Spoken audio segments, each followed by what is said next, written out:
Saudaraku sekalian, setiap orang pengen sukses di dalam hidupnya, akan tetapi banyak orang yang tidak tahu jalan menuju sukses.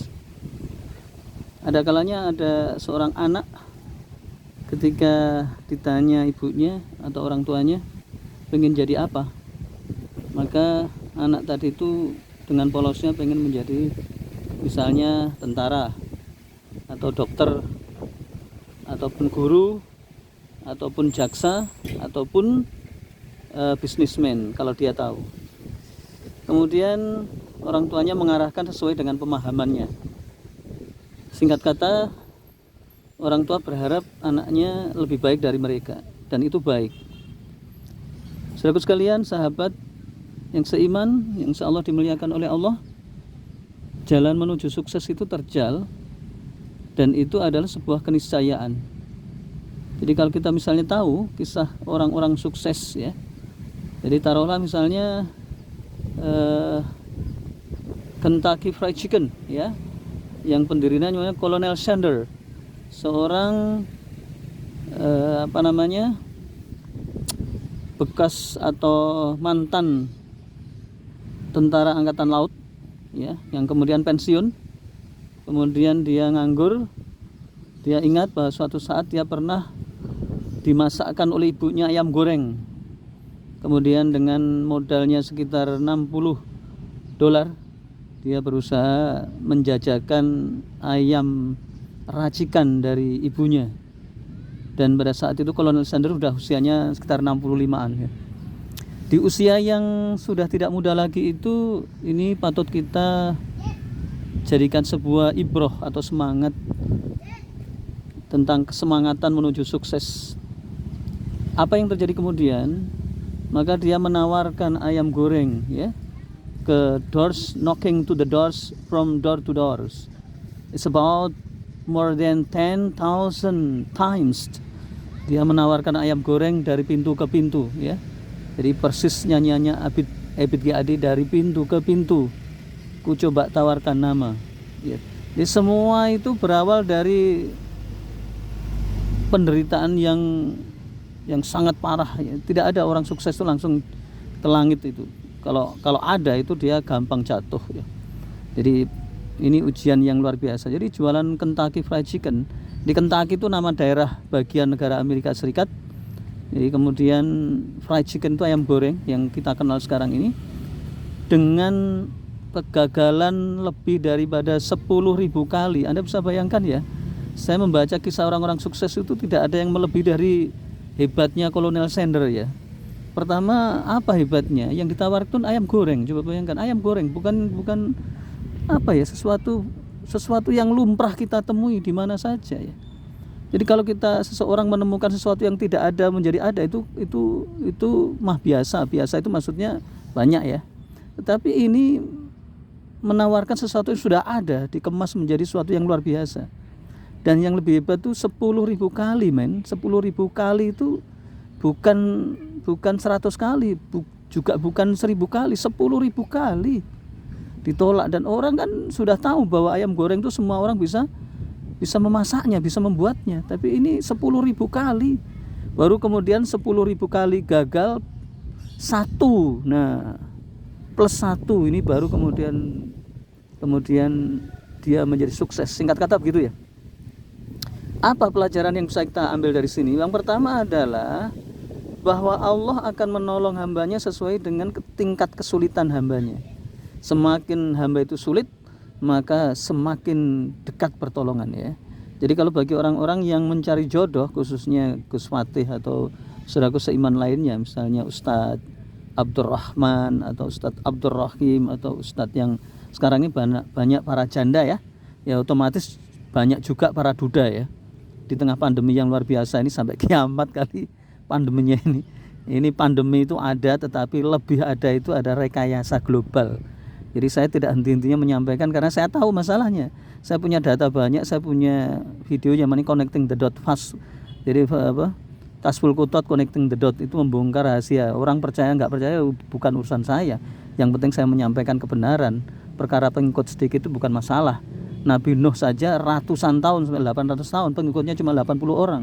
Nabi itu, kalau saya kan bukan apa-apa, keturunan ulama besar bukan, keturunan kiai besar juga bukan, keturunan orang hebat bukan, apalagi keturunan artis. Saya mah keturunan Nabi aja lah, Nabi Adam alaihissalam. Insya Allah mulia dengan izin Allah. Nah, singkat kata begitu ya. Jadi Allah akan menolong seseorang dengan tingkat kesulitan yang luar biasa. Semakin sulit maka semakin dekat pertolongan. Sampai ketemu angka 10.000 kali itu kan bukan main-main ya. Kalau orang biasa mah nggak kuat itu. Ayam goreng ayam goreng. Terus sampai 7 keturunan nggak akan habis. Coba Anda bayangkan ya. Kentucky Fried Chicken ya, yang diambil dari nama daerahnya ya, itu melegenda sampai mendunia itu luar biasa. Itu nggak ada kisah yang ini jualan makanan atau jualan sesuatu yang biasa menjadi mendunia ya. Termasuk juga kalau di Indonesia itu namanya aqua ya. Aqua ini luar biasa. Nah, kita ambil dari sisi itunya. Sekarang kita bicara tentang ya, kalau kita cerita tentang orang sukses banyak ya. Tapi yang pertama adalah kesungguhan yang luar biasa. Jadi orang yang sukses itu mampu melihat dengan firasatnya. Ini baik orang muslim maupun kalau orang muslim orang beriman itu firasatnya tajam. Dan orang kafir pun sebenarnya itu juga sama, cuman beda bentuk ya. Kalau orang kafir itu namanya keyakinan ya. Keyakinan dia bakalan sukses itu ada karena dia yakin dia nggak akan putus asa. Nah, yang kedua, faktor kedua adalah faktor tentang X ya. Jadi ini orang agama apapun atau siapapun, orang nggak punya agama pun ya, harus sadar bahwa orang itu tidak bisa menentukan dirinya sendiri. Kapan dia sukses itu nggak bisa ya. Yang dia lakukan hanya berusaha saja, merencanakan dan berusaha. Jadi sampai ketemu angka 10.000 kali gagal itu kan angka itu. Itu angka jelas ditolak. Knocking the door from the door to the doors is not only 1 or 10 or 1,000 times, but more than, it's about 10,000 times is fail. So there is something someone said is the biggest failure, it will get the biggest successful. Jadi semakin orang itu gagal, maka semakin dia itu akan dapat kesuksesan ya. Jadi itu begitu. Nah, kalau dalam dunia Islam itu namanya fa inna ma'al usri yusra. Inna ma'al usri yusra. Jadi innamal ya, jadi fa inna sesungguhnya maka ma'al usri yusra. Jadi bersama kesulitan itu kemudahan. Dan sesungguhnya bersama kesulitan kemudahan. Jadi artinya apa? Artinya kalau kita kenal siang pasti ada malam. Kita kenal hitam pasti ada putih. Kita kenal kegagalan pasti ada kesuksesan. Jadi kalau misalnya Anda sekarang gagal dalam bentuk apapun, maka sebenarnya kalau Anda terus jalan terus, maka sukses itu akan di depan mata Anda. Masalahnya Anda tidak dikasih tahu supaya Anda tidak sombong, supaya Anda itu terus semangat, supaya Anda terus berjalan ke depan, karena sukses itu memang di depan, nggak di belakang. Nah, berkaitan dengan dakwah khususnya, kalau saya cerita tentang orang sukses banyak ya.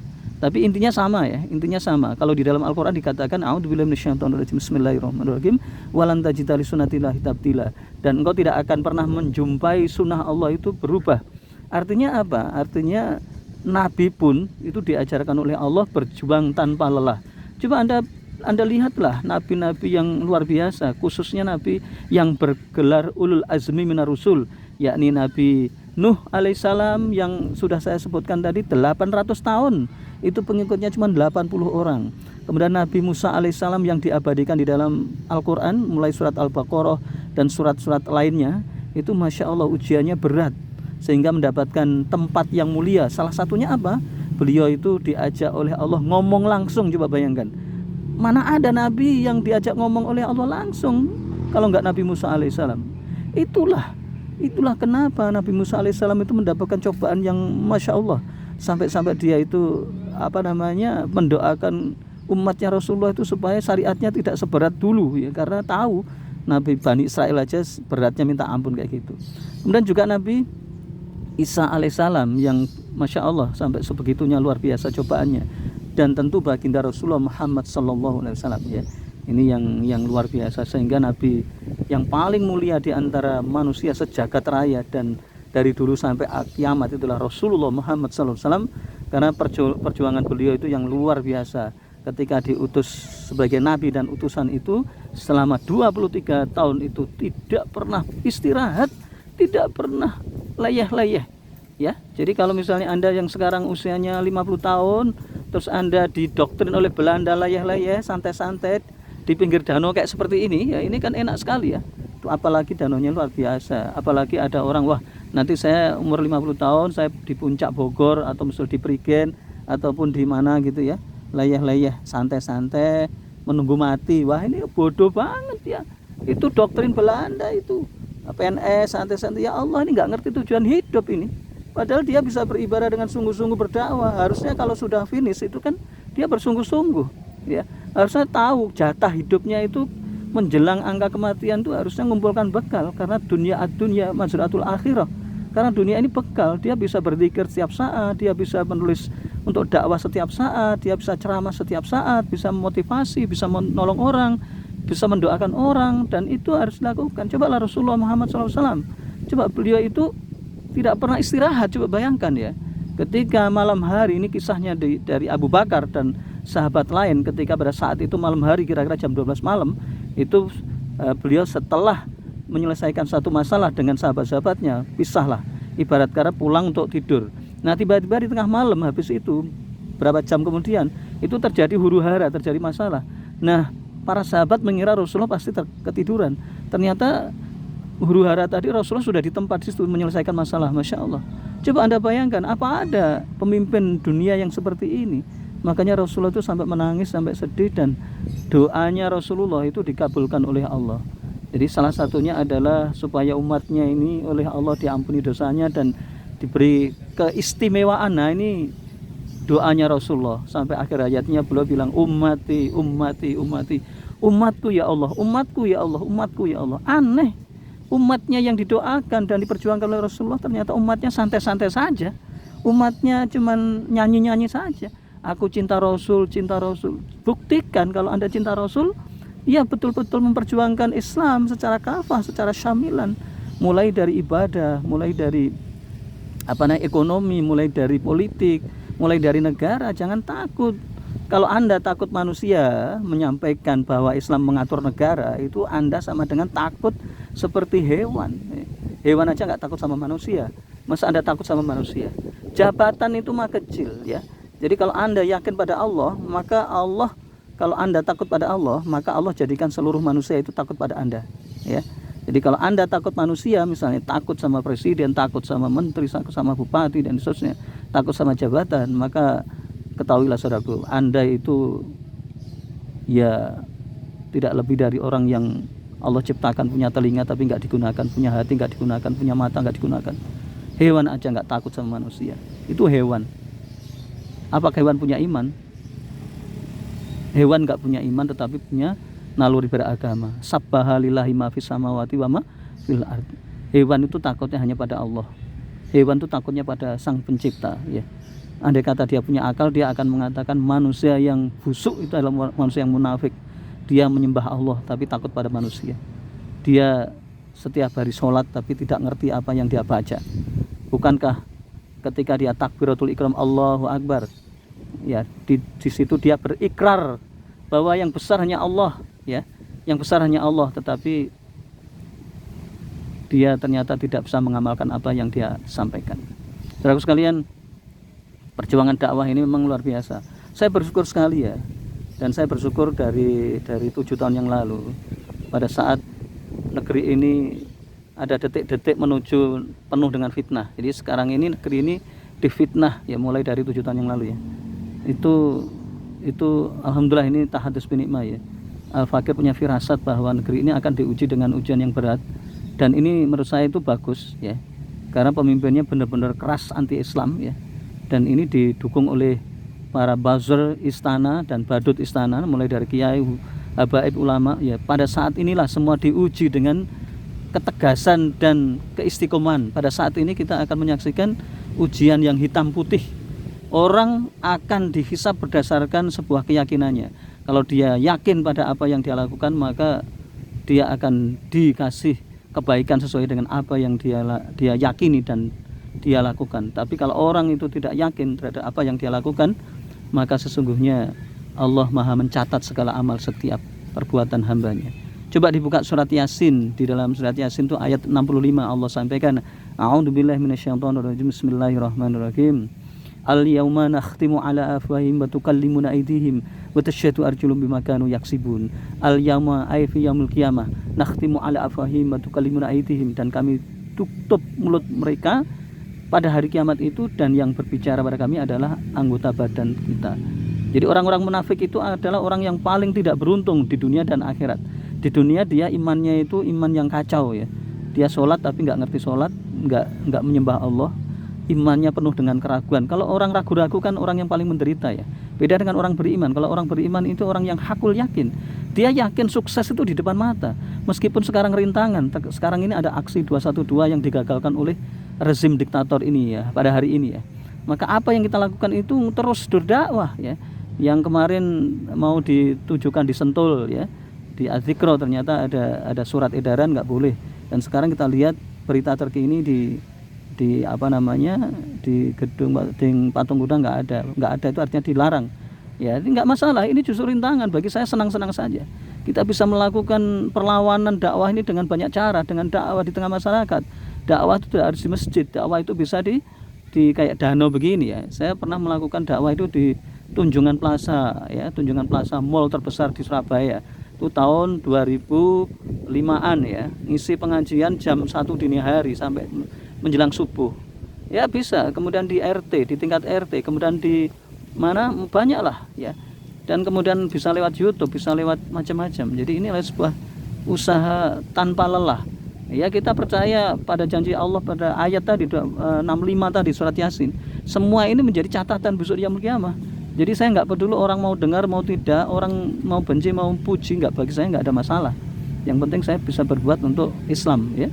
Karena semua itu kembali pada diri kita. Anda munafik kembali pada diri Anda. Anda zalim, Anda memusuhi Islam, semua kembali pada diri Anda. Anda berjuang menjalankan berjihad di jalan Allah, itu semua kembali kepada Anda. Anda sungguh-sungguh, Anda pura-pura, Anda pelin-pelan, Anda mencari dunia, semua tergantung pada Anda. Yang tahu adalah Allah dan Anda sendiri. Karena pada hari besok yaumul qiyamah di padang mahsyar itu satu hari sama dengan 50.000 tahun. Makanya seluruh manusia dibuka catatannya. Dan betapa sedihnya orang-orang yang dalam catatan hidupnya itu penuh dengan kedengkian pada Islam. Jadi kata-katanya, ada sebuah hadis yang mengatakan begini ya. Ada kalanya seseorang itu mengatakan satu ucapan yang dia tidak tahu akibatnya, maka Allah lempar orang itu ke dalam neraka yang paling dalam. Itulah ucapannya para busur istana, para badut istana, para kiai-kiai yang mendukung kedoliman, para ulama-ulama yang mendukung kedoliman. Mereka itu mendukung kedoliman karena ingin mendapatkan jabatan, uang yang tidak seberapa. Di dalam Al-Quran dikatakan samanan qalilan, sangat murah. Misalnya dia dikasih 100 miliar, kecil di hadapan Allah, dan Allah kasihkan itu nanti cash di dunia. Dia diseksa di dunia, kemudian dia diseksa di alam kubur, dia diseksa di padang mahsyar, dan dia diseksa sebenar-benar seksa di neraka jahanam. Naudzubillah, tsumma naudzubillah. Mudah-mudahan ada hikmah dan manfaatnya. Itulah sukses, jalan menuju sukses. Aku qouli hadza wa astaghfirullahaladzim, innahu huwal ghafurur rahim.